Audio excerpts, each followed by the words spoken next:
एके दिवशी तथागत बुद्ध सकाळच्या वेळी आपल्या काही शिष्यांसोबत बगीचेमध्ये बसले होते. तेवढ्यात एक व्यक्ती येतो आणि बुद्धासमोर उभा राहतो. तो व्यक्ती भगवान रामाचा खूप मोठा भक्त होता.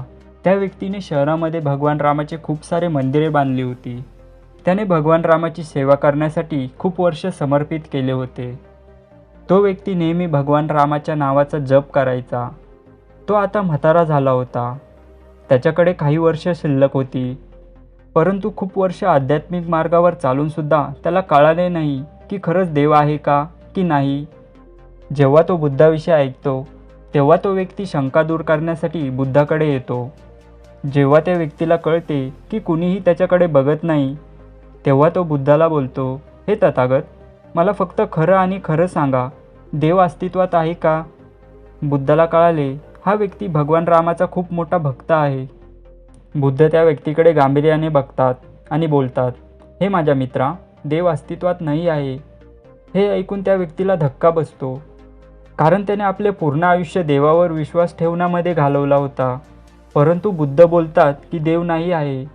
बुद्धाचे शब्द त्याच्यासाठी शेवटचे ठरतात आणि आपल्या मनामध्ये खूप सारे प्रश्न ठेवून तो तिथून निघून जातो.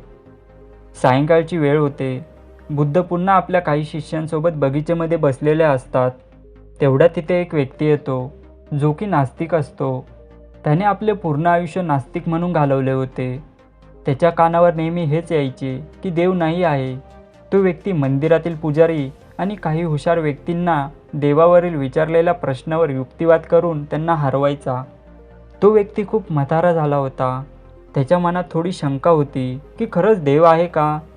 कारण मी माझे पूर्ण आयुष्य देव अस्तित्वात नाही म्हणून सगळीकडे प्रसार करायचो. परंतु जर देव अस्तित्वात असेल तर? त्याला ही शंका नेहमी त्रास द्यायची. शेवटी तो ठरवतो की मी बुद्धाकडे जाईल आणि जाणून घेईल खरंच देव आहे का. तो हळूहळू बुद्धाच्या जवळ येतो आणि त्यांना विचारतो, हे तथागत, कृपया मला सांगा की देव अस्तित्वात आहे की नाही. बुद्धाला कळाले ही व्यक्ती नास्तिक आहे. बुद्ध त्याला ठाम आवाजात आणि खात्रीने सांगतात, हा माझ्या मित्रा, देव अस्तित्वात आहे. त्या व्यक्तीला हे ऐकून धक्का बसतो, कारण त्या व्यक्तीने त्याचे पूर्ण आयुष्य नास्तिक म्हणून घालवले होते आणि बुद्ध सांगतात की देव आहे. त्या व्यक्तीचा बुद्धावर विश्वास होता. मनात खूप सारे प्रश्न ठेवून तो व्यक्ती तिथून निघून जातो. बुद्धाचा एक शिष्य जो की सकाळी आणि सायंकाळी बुद्धाच्या जवळ बसला होता त्याने बुद्धाचे दिलेले दोन्ही उत्तर ऐकले होते. हे दोन्ही उत्तर ऐकून तो खूप गोंधळला होता. जेव्हा रात्र होती आणि सगळे शिष्य झोपायची तयारी करतात तेव्हा तो शिष्य बुद्धाकडे जातो आणि बोलतो, हे तथागत, मी माझ्या मनातील एका प्रश्नामुळे खूप अस्वस्थ झालो आहे.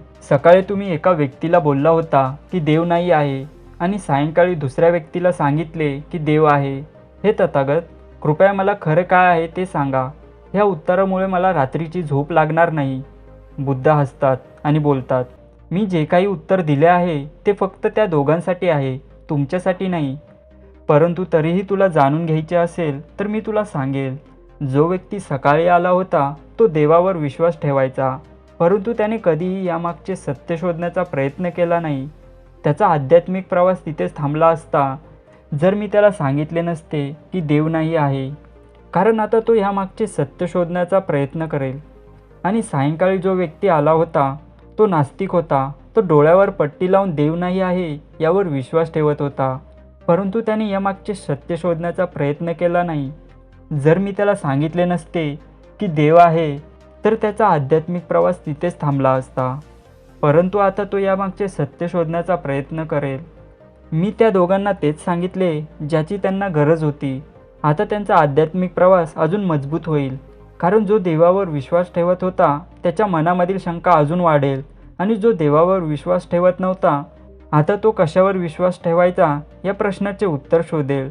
कारण ग्रो करण्याचा हा एकच मार्ग आहे. परंतु तथागत, मी ह्या दोन्ही प्रश्नाचे काय करू व कशावर विश्वास ठेवू? बुद्ध हसून बोलतात, तू तुझे ध्यान करणे चालू ठेव, तुला नक्कीच याचे उत्तर भेटेल. मित्रांनो, ह्या गोष्टीवरून आपल्याला समजते ह्या जगात दोन प्रकारचे लोक असतात. एक म्हणजे देवावर विश्वास ठेवणारे आणि दुसरे म्हणजे देवावर विश्वास न ठेवणारे. परंतु तुम्ही देवावर विश्वास ठेवता किंवा नाही हे महत्त्वाचे नाही. महत्त्वाचे हे आहे की तुम्ही स्वतःला किती ओळखता किंवा स्वतःच्या ॲबिलिटीजवर किती विश्वास ठेवता. कधीही सत्य शोधण्याचा प्रयत्न करा. डोळे बंद करून कोणत्याही गोष्टीवर विश्वास ठेवू नका, कारण सत्य त्याच व्यक्तीसमोर प्रकट होते जी व्यक्ती सत्य शोधण्याचा आतोनात प्रयत्न करतात. धन्यवाद.